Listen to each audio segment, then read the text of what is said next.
트롤리 딜레마 속의 믿음의 선택이라는 제목으로 함께 하나님 말씀 나누겠습니다.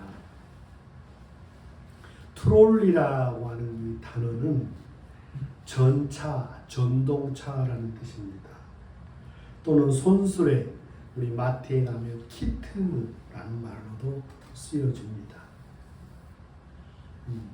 트롤리 딜레마라고 하는 말이 있는데 이것은 필리파 루트라고 하는 이 철학자가 윤리적인 사고 실험을 다음과 같이 하면서 거기에서 나온 딜레마입니다.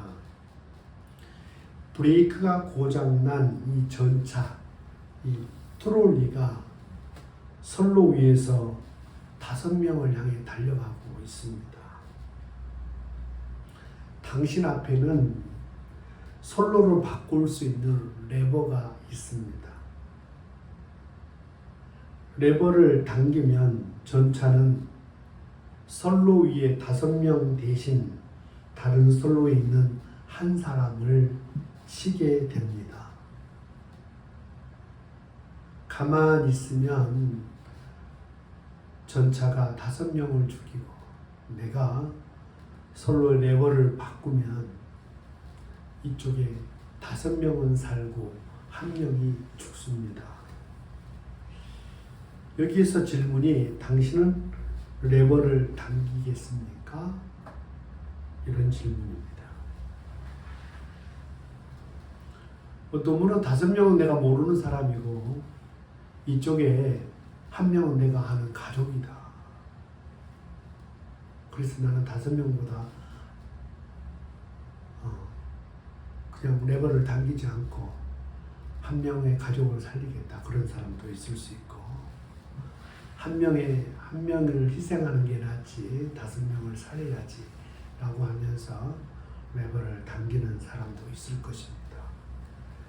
다수를 위한 한 사람의 희생은 정당한가? 의도와 결과 중 무엇이 중요한가? 그런 질문을 우리로 하게 합니다. 여기에서 정답은 없어요. 무엇이 옳고 그르고 정답은 없습니다. 그렇지만 우리로 많은 생각을 하게 합니다. 제가 지난주 한 주에 2022년에 나왔던 이 트롤리라고 하는 드라마를 봤습니다. 이 트롤리 딜레마라고 하는 내용을 주제로 삼고 있는 드라마였어요. 참 우리로 어떤 나는 선택을 어떻게 할 것인가, 나는 어떤 선택을 하는데 그 기준은 무엇인가, 더 나아가서 신앙생활을 하는 데 있어서 나는 어떤 선택을 하고 있고 그 선택을 할 때 그 선택의 기준은 무엇인가. 드라마 또 트롤리 딜레마라고 하는 그 어떤 딜레마를 가지고 그 내용을 보면서 또 많은 생각을 하게 됐습니다. 인생은 수많은 선택으로 이루어집니다. 짧게 드라마를 얘기하면 이 주인공이 김재은이라고 하는 여자분이 나옵니다. 나중에 김혜주라고 이름을 개명을 하는데 고3 학생, 여학생으로 나옵니다. 반에서 가장 친한 친구, 여자친구가 있었고 여자친구는 쌍둥이였습니다. 쌍둥이 중에서도 5분 먼저 태어난 오빠라고 말하지만 같은 나이에 미란성 쌍둥이 친구를 두고 있는 이 김재은이라고 하는 이 여자 주인공. 그런데 이 쌍둥이 이 오빠라고 하는 동료죠. 근데 고3 친구가 이 김재은 친구를 너무 좋아합니다. 너무 좋아하다 못해 계속 밤마다 만나자 그러고 결국은 이 주인공을 성추행을 하게 됩니다.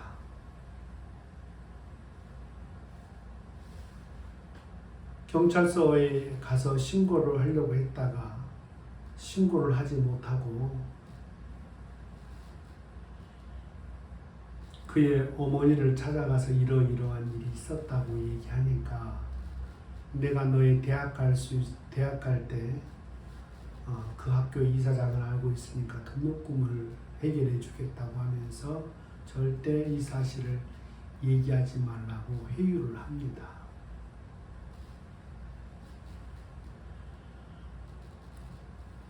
그런데 며칠 뒤에 이 가해자 남자친구가 서울대에 합격했다고 하는 통보를 받게 됩니다. 그런데 이 여자 주인공은 부모가 그렇게 회의했음에도 불구하고 자기가 경찰서에 가서 이런 성추행을 당했다고 신고를 하게 되고, 신고했다는 얘기를 듣고 서울대학에 합격했던 이 남자친구가 집에서 목을 메고 자살을 해버립니다. 그래서 이 김재은이라고 하는 여자 주인공은 보육원에 자라 부모님 일찍 여의고 과로 자랐던 착한 친구인데 자기를 성추행하고 그것이 신고되어지자 목을 매 자살해버려서 이제 그 어머니는 이 모든 죄를 이 여자 김재은에게 뒤집어 씌웁니다. 얘가 돈을 받기 위해서 협박을 했고 거짓말로 신고를 해서 내 아들을 죽게 했다라고 해서 뒤집어 씌워서 이 주인공은 그 동네에서 살지 못하고 도망을 치게 됩니다. 그래서 무려 20년이라는 세월이 지나게 되죠. 20년 세월이 지나서 동사무소에서 일하다가 사회복지를 하다가 인권 변호사를 만나고 결국 그 자기 남편이 이렇게 비례대표 국회의원이 되어지고, 국회의원이 된 이 친구도 정말 정말 약자를 위해서 열심히 법안을 만드는 일을 했었고, 특별히 성범죄 특별법, 성범죄 가해자가 자살을 해버리면 공소시효가 만료되기 때문에 더 이상 죄를 묻지 않습니다. 그래서 오히려 남은 피해자가 2차, 3차 가해를 당하는 걸 보고 성범죄 가해자가 비록 죽었다 할지라도 그 수사는 계속 되어져야 된다라고 하는 법안을 만들려고 애를 쓰죠. 그런데 항상 이분이 너무 착한 분이지만 이런 트롤리 딜레마처럼 처음에는 출발이 소수 사람 인권을 보호하는 변호사로 국회에 들어가서 그런 사람들을 보호하는 법을 만드는 일을 정말 생명과도 여기며 출발했던 사람이 나중에는요, 그 법을 만드는 것이 사람의 한 사람의 생명이나 한 사람의 연약함을 먼저 생각하는 것을 잊어버린, 주객이 전도되어 버린 그런 상황들이 도래가 되어집니다. 그래서 이 법을 만들려면, 그래서 정말 가장 가까운 자기 아들을, 또 가장 가까운 자기 아내의 어떤 과거를 알고 나서 방송에 나가서 그런 또 얘기를 해달라고 하고, 결국 나중에는 왜 한 사람을 희생하고 5명을 살려야 되지 않나. 당신 하나 그렇게 해주면 많은 사람을 또 이렇게 도울 수 있는 법을 만들 수 있기 때문에 이렇게 하면서 가장 가까운 가족들에게 희생을 요구하고, 또 이 사람의 인권을 보호하면 또 다른 사람의 피해자가 나와도 그것을 그렇게 마음 많이 무거워하지 않습니다. 왜? 나는 옳은 일을 하고 있다고 생각하기 때문에.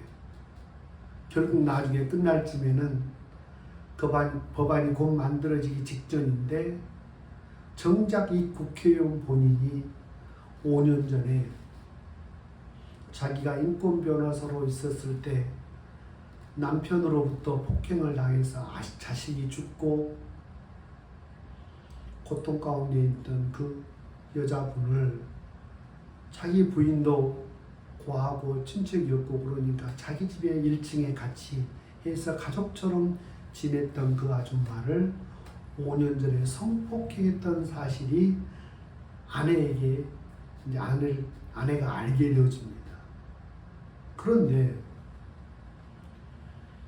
이분이 그 사실이 알고 당사자도 알고 아내도 알고 했는데 여기에서 제발 이 법안이 만들어지기 전이니 제발 폭로하지 말아달라라고 얘기를 합니다. 그랬을 때 이 김혜주라고 하는 여자 주인공이 선택을 하게 됩니다. 항상 한 명이 희생해야지 5명을 해요. 한 명이 희생해야지 5명을 이런 식으로 살았고 판단을 했던 많은 사람이 그것이 옳다라고 생각하며 살아왔는데 여기에서 마지막 선택을 하게 되어지는데 오늘 뭐 드라마 내용이 좀 깁니다만 이런 선택을 합니다.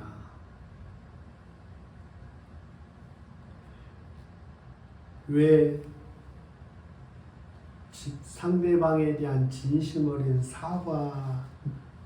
사과를 요구했음에도 불구하고 이 국회의원은 내가 그 죄스러운 마음에 열심히 살았고 또 여러 사람을 위한 법이 다 만들어져 가니까 제발 덮어달라고 했을 때 여주인공이 결단하는데 왜 항상 상처를 주고도 제대로 사과도 없고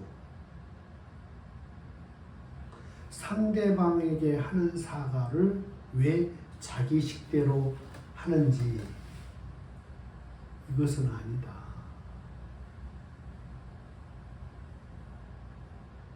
내가 열심히 살고 더 많은 사람을 위해서 희생하고 살면 된다고 하는 자기식의 사과를 하고 5명을 살려야 되니까 당신 좀 덮어달라. 1명을 희생시키는 그 결정을 또 하고 있는 자기 남편을 향해 자녀가 만류함에도 불구하고 이 여주인공은 방송에 나가서 남편이 그런 성폭력했다고 하는 사실을 알리게 됩니다. 결국 남편은 범죄 사실이 나중에 알려지게 되어졌고 벌을 받고 감옥에 들어가게 되어지고 이혼을 하게 되어지고 그래서 항상 5명을 위해서 1명으로 희생당했던 아내 함께 사는 여자 또 다른 피해자 그런 분들이 나중에 드라마 끝날 때는 함께 조그만 책 수선점에서 함께 일하는 모습으로 한컷해서 끝납니다. 저는 이 드라마를 보면서 안식일을 기억하여 거룩히 지키라고 말했는데 나중에는 사람이 안식일을 위해서 있는 게 아니라 예수님께서 안식일이 사람을 위해서 있다고 그랬거든요. 그 안에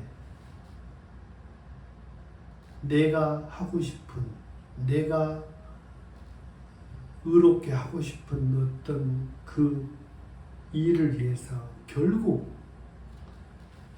사람을 잃어버리고 가장 가까운 가족을 잃어버리는 선택, 이 딜레마. 오늘 본문에 여호수아가 노년에 이스라엘 백성에게 던지는 도전입니다. 광야 40년을 지나고 이제 가나안 땅에 정착하게 됩니다. 광야에서는 유목 생활을 했습니다. 그러나 이 가나안에 정착하고 나서는 농경사입니다. 그 당시 바알, 이 풍요와 이 다산을 상징하는 바알과 여러 다신교 문화 속에 살고 있는 가나안 땅에 들어와 살게 됩니다. 그러니 매 순간 금방금방 우리의 앞길을 열어주시고 인도하고 변화가 있는 광야도 있었지만 이제 씨를 뿌리고 풀을 메고 이제 추수 때를 기다리고 뭔가 이렇게 기다림이 있고 인내 시간이 필요하고 악인이 금방금방 심판받는 것도 아니고 선이 금방금방 복을 받는 그런 상황이 아닌가, 농사를 짓는 것과 같은 그런 상황 속에서 이스라엘 백성들은 많은 유혹을 받습니다. 하나님을 섬기는 신앙과 이제 풍요와 다산을 상징하는 바알과 아사라를 섬기고 이 음란한 미신들을 섬김에 있어서 하나님의 자녀들이 하나님의 백성들이 많은 유혹을 받게 되어지고 매 순간 선택의 기로에 놓이게 되어집니다. 그래서 오늘 여호수아가 1절부터 세계에 모인 백성들에게 계속 과거 하나님께서 아브라함 때부터 이렇게 광야 생활을 지나 우리를 가나안 땅에 인도한 것까지 쭉 얘기한 다음에 그러므로라고 14절이 시작됩니다. 이제는 여호와를 경외하며 온전함과 진실함으로 그를 섬기라. 너희 조상들이 강저쪽과 애굽에서 섬기던 신들을 치워버리고 여호와만 섬기라. 치워버리고 아직도 여차하면 섬겨야 되겠다라고 하는 그런 신들을 붙들고 있었던 거 봅니다. 그래서 치워버리고 여호와만 섬기라 라고 얘기하면서 15절 하반절에 너희가 섬길 자를 오늘 택하라. 오직 나와 내 집은 여호와를 섬기겠노라. 여기서 중요한 단어가 섬길 자를 택하라 그랬습니다. 신앙은 중립적이지 않습니다. 하나님을 섬기든 아니면 다른 것을 섬기든 반드시 선택을 해야 됩니다. 가운데는 없어요. 마태복음 6장 24절에 한 사람이 두 주인을 섬기지 못할 것이니 혹 이를 미워하거나 저를 사랑하거나 혹 이를 중히 여기거나 저를 경히 여김이라. 너희가 하나님과 재물을 겸하여 섬기지 못하느니라. 돈을 섬길 것인가, 만몬이라고 하는 돈신을 섬길 것인가, 하나님을 섬길 것인가, 우리가 선택을 해야 되는 것이죠. 드라마와 연결해 보면 드라마 주인공이 해주시는 선택을 마지막에 미룰 수가 없었습니다. 그녀 결정 하나가 누군가는 살리고 또 누군가는 상처 입히는 결과를 가져왔습니다. 항상 선택. 내가 이런 선택을 하면 내 남편을 잃을 수 있고 내 자녀를 잃을 수 있고. 그러나 이건 아니다. 이건 아니다. 왜 상처를 준 사람이 사과도 상대방에게 물어보지도 않고 상대방이 원하지도 않는 자기 식대로 자기 마음대로 마치 5명을 살려야 된다고 하는 그 딜레마에 빠져서 연약하고 상처받은 사람은 뒷전이고 그것만 쫓아 결정하고 나아가는 옳고 그름을 떠나서 많은 사람을 유익하고 세우는 것을 떠나서 인간으로서의 상처를 준 사람이 사과하는 것은 이게 아니다라고 해서 레버를 당겨버리고 신앙도 마찬가지인 것 같습니다. 세상은 우리에게 타협을 요구합니다. 다수를 위한 합리화를 강요하기도 하죠. 분명히 말합니다. 성경은 믿음의 선택은 계산이 아니라 하나님 앞에 순종이다. 이게 돈이 되냐 안 되냐, 이게 나에게 유익하냐 안 하냐, 이것이 나에게 편하냐 안 편하냐 계산이 아니라 하나님 앞에 순종이 뭡니까? 그게 믿음이에요. 예수님께서는 좁은 문으로 들어가라 말씀하십니다. 쉽고 넓은 길은 많은 이들이 택하지만 그 끝은 멸망이고 반면 좁고 힘든 길, 그러나 믿음의 길은 생명으로 인도하는 길이다 라고 얘기합니다. 소금문으로 들어가라. 이게요, 영적으로 믿음으로 해석하면 계산이 되지만 눈으로 볼 때는 계산하는 건 아니잖아요.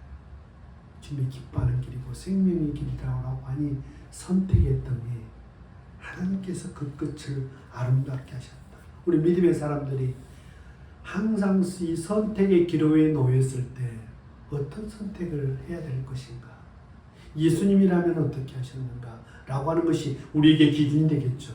요한복음 3장 16절은 하나님이 세상을 이처럼 사랑하사 독생자를 주셨으니 이는 저를 믿는 자마다 멸망치 않고 영생을 얻게 하려 하심이라. 죄 가운데 죽을 수밖에 없는 존재가 우리입니다. 모두가 죽음의 선로 위에 서 있는 5명과 같은 처지죠. 그러나 하나님께서 한 사람 예수 그리스도를 십자가에 내어주심으로 세상을 구원했습니다. 이것이 바로 하나님의 트롤리 딜레마에 대한 해답입니다. 중요한 것은 인간의 딜레마와 다르듯이 인간은 이쪽을 선택하면 이쪽이 희생자가 되어지고 저쪽을 선택하면 또 이쪽이 희생자가 되어지는 선택입니다. 하나님은 그러나 누구도 억지로 희생시키시는 그런 분이 아닙니다. 예수님께서 나는 이걸 억지로 하는 것이 아니라 자원하여 주셨다고 요한복음 10장 18절에는 말씀하고 있습니다. 우리가 교회를 다니면서도 어떤 논리를 가지고 사는가? 세상의 논리, 다수를 위해서 소수를 희생하는 것을 자꾸 합리화시키고, 그러나 하나님은 한 사람도 잃지 않으시는 사랑. 인간의 계산은 효율이지만 하나님의 선택은 사랑이더라. 그러니 내가 사랑으로 선택하는가, 효율로 선택하는가? 인간의 사랑이 너무 얕아서 나에게 뭔가 유익이 되어지고 도움이 된다고 싶으면 계속 유지하지만, 그렇지 않다면 그거 다 식어져 버리는 것이 인간의 얄팍한 사랑 아닙니까?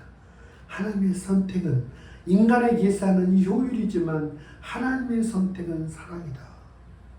십자가에서 하나님의 완전한 레버, 하나님의 선택.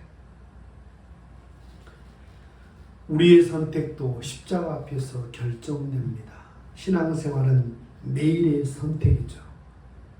세상과 타협할 것인가, 십자가를 붙들 것인가. 예수는 우리를 대신해 십자가의 길을 선택하셨습니다. 그러니까 우리 예수 믿는 사람들은 항상 어떤 선택 앞에 이 십자가의 안경을 쓰는 게 참 필요하겠다.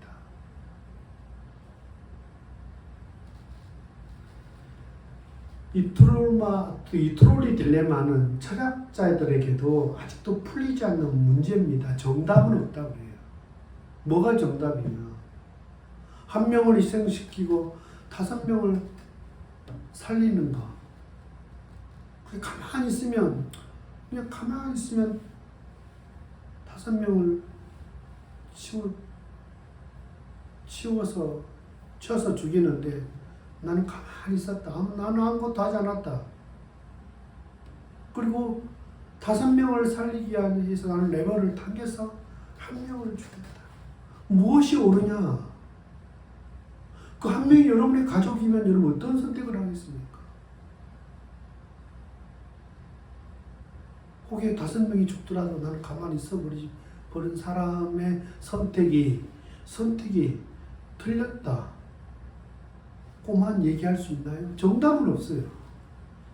그러나 하나님께서는 십자가로 그 문제를 이미 풀어주셨다는 겁니다.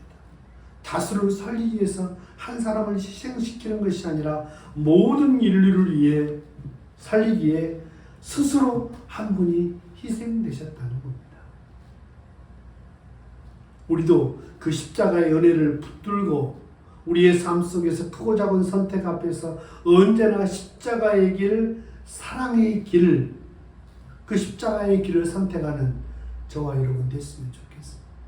억지로 나 하나 희생해서 다른 사람을 살렸을 때 나는 뭐냐, 이게 아니라 예수 그리스도의 십자가, 내 희생이 나는 죽고 상대방을 살리는 그런 인간의 박애주의 정신도 아니고 나에 대한 어떤 후회함도 아닌 그리스도의 사랑으로 말미암는 십자가의 길 말이에요. 그래서 그를 누가 보장하십니까? 십자가의 길을 선택했을 때 그 십자가에 대해는 반드시 부활이 있습니다. 예수 그리스도께서 마침내 십자가에서 죽기까지 복종하셨더니 하나님이 하나님이 그를 지극히 높여 모든 이름이 뛰어나게 하셨다고 했습니다. 하나님이 안 계시다면, 우리 먼저 십자가를 지고 부활하신 예수님이 안 계시다면, 우리가 믿음으로 살아가는 방법이, 십자가를 붙들고 살아가는 방법이 크고 작은 모든 선택 속에서 내가 희생하고 내 자신을 내려놓고 십자가의 길을 걸어가는 것이 비굴한 것일 수도 있고 자포한 것일 수도 있지만 아니라는 겁니다. 왜냐하면 하나님이 계시기 때문에. 모든 걸 보상하시고 아시는 하나님이 있고, 우리의 그 길 끝에 우리를 두 손 벌려 안아주실, 맞이해주실 예수님이 계시기 때문에 우리가 가는 길이, 십자가의 길이, 하나님과 복음을 위해서 살아가는 헌신의 길이 결코 헛되지 않다고 하는 사실입니다. 결론을 맺겠습니다. 믿음의 선택은 가정에서부터 비롯되는 것 같습니다. 여호수아는 나와 내 집은 여호와를 섬기겠다 그랬습니다. 신앙의 고백은 개인적인 결단에 머무르지 않고 가정과 공동체를 향한 책임으로 이어집니다.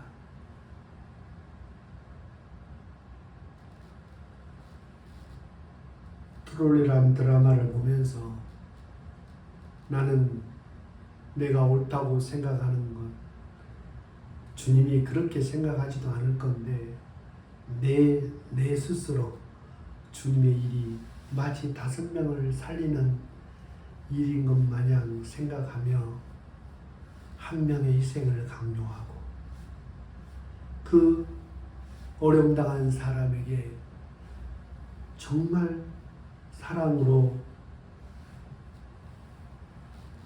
그를 감싸고 용서하고 사과하지 못했던 나는 아니었나. 내 스스로에게도 나로 인하여 상처 입은 사람들에게도 나는 항상 그렇게 자유하며 살지 않았나 생각을 해봅니다. 마지막 그 여자 주인공의 그 선택의 그 용기,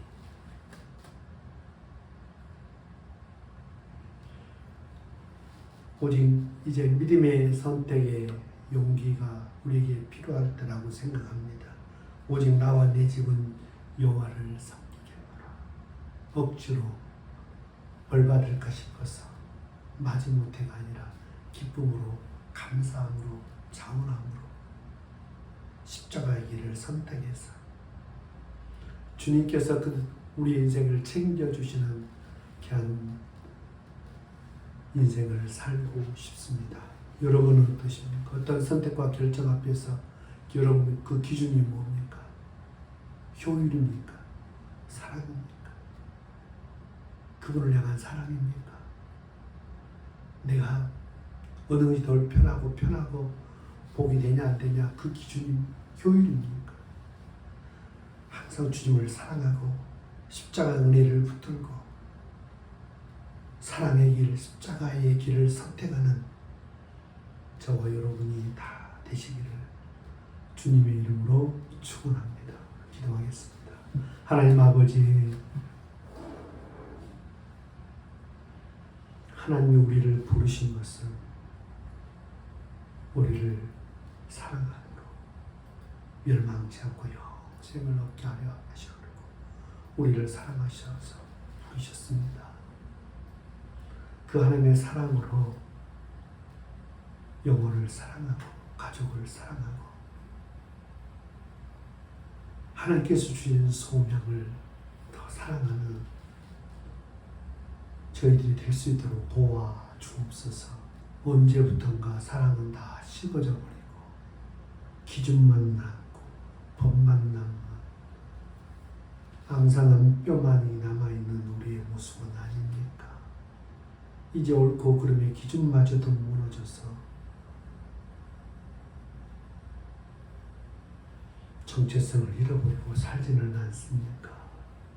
하나님 아버지 예수 그리스도의 사랑, 그 십자가의 길, 사랑의 길을 기억하며 항상 우리의 선택 앞에 십자가를 바라보게 하시고 주님의 그 십자가의 은혜를 깨닫도록 주님 도와주옵소서. 한 주간도 나와의 관계, 서로와의 관계, 하나님과의 관계, 이웃과의 관계를 통해서 항상 십자가를 붙들고 내가 그 은혜를 알고 기도하고 용서하고 사랑하고 베풀고 도움으로 말미암아 정말 하나님이 함께 하심을 더 많이 경험하고 하나님의 기억하신 바를 더 많이 경험하는 복된 우리 믿음의 본속들 다 될 수 있도록 도와주옵소서. 무더위 막바지 가운데 하나님께서 건강 지켜주시고 하루하루 하나님께서 우리에게 주신 것이 선하니 감사함으로 받으면 버릴 것이 없다고 말씀하신 주님, 아멘하여 하나님께 영광을 돌리라고 하신 것처럼 하루하루 우리에게 주어진 일을 하나님이 선하심을 믿고 감사함으로 받고 세상의 돈과 효율을 쫓아 살아가는 인생이 아니라 사랑 붙들고 살아가 하나님의 함께 하심을 더 많이 경험하는 복된 우리의 믿음의 본속들 다 될 수 있도록 은혜 베풀어 주시고 하는 모든 범사 가운데도 하나님 함께 하시고 은혜 베풀어 주옵소서. 이제는 우리 구주 예수 그리스도의 은혜와 하나님 아버지의 만극하신 사랑하심과 성령님의 감동 감화 내주 충만하신 은혜가 하루하루 수없는 선택 앞에서 예수 그리스도의 십자가의 은혜, 그분의 사랑의 길, 십자가의 길을 선택하는 자가 되리라. 마음에 결단하고 돌아가는 사랑하는 권속들은 머리 위에 근대 가정의 몸된 교회 위에 이제로부터 영원토록 함께 계실지어다.